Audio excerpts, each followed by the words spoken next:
আসসালামু আলাইকুম ভিউয়ার, সকলে কেমন আছেন? আশা করছি সকলে ভালো আছেন। প্রতিদিনের মতো আজকেও আপনাদের মাঝে একটি নতুন ভিডিও নিয়ে চলে এলাম। এই ভিডিওতে আমি আলোচনা করব নতুনরা কিভাবে কোয়েল পাখি পালন শুরু করবেন সে সম্পর্কে। তো চলুন তাহলে ভিডিওটি শুরু করা যাক। নতুনদের জন্য কোয়েল পাখি পালন শুরু করা তুলনামূলকভাবে অনেক সহজ হতে পারে, তবে সঠিক পরিকল্পনা এবং সঠিক যত্ন নিশ্চিত করতে হবে। নতুনদের জন্য কোয়েল পাখি পালন শুরু করার আগে প্রথমেই যে কাজটি করতে হবে সেটি হলো উপযুক্ত স্থান নির্বাচন করতে হবে। কোয়েল পাখির খামার বাড়ির আশেপাশে অথবা ফাঁকা জায়গায় করা যায়। কোয়েল পাখির খামার করার জন্য এমন জায়গায় বেছে নিতে হবে যেখানে পর্যাপ্ত পরিমাণে বাতাস চলাচলের ব্যবস্থা থাকবে এবং রোদ থেকে কিছুটা সুরক্ষা থাকবে। কোয়েল পাখির খামারটি ইঁদুর, বিড়াল ও অন্যান্য হিংস্র প্রাণী থেকে সুরক্ষিত রাখতে হবে। এরপর কোয়েল পাখি রাখার জন্য খাঁচা অথবা শেড তৈরি করতে হবে। কোয়েল পাখির শেড তৈরি করার জন্য বাঁশ, কাঠ অথবা লোহার তার ব্যবহার করতে পারেন। প্রতিটি কোয়েল পাখির জন্য 15 থেকে 20 বর্গ সেন্টিমিটার জায়গা রাখতে হবে যাতে তারা স্বাভাবিকভাবে চলাফেরা করতে পারে।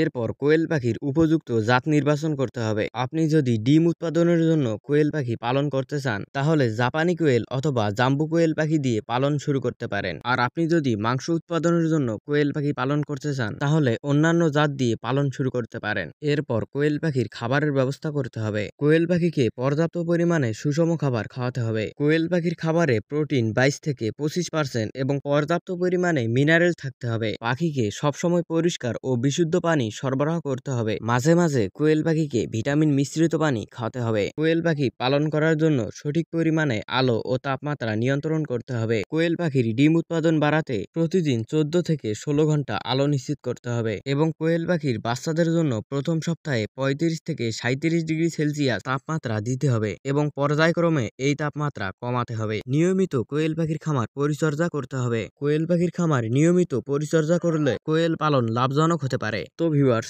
এই ছিল আজকের ভিডিওটি কেমন লাগলো অবশ্যই কমেন্ট করে জানাবেন। আর আপনি যদি আমাদের এই চ্যানেলে নতুন দর্শক হয়ে থাকেন তাহলে চ্যানেলটি সাবস্ক্রাইব করে আমাদের পাশেই থাকবেন। ধন্যবাদ। আসসালামু আলাইকুম।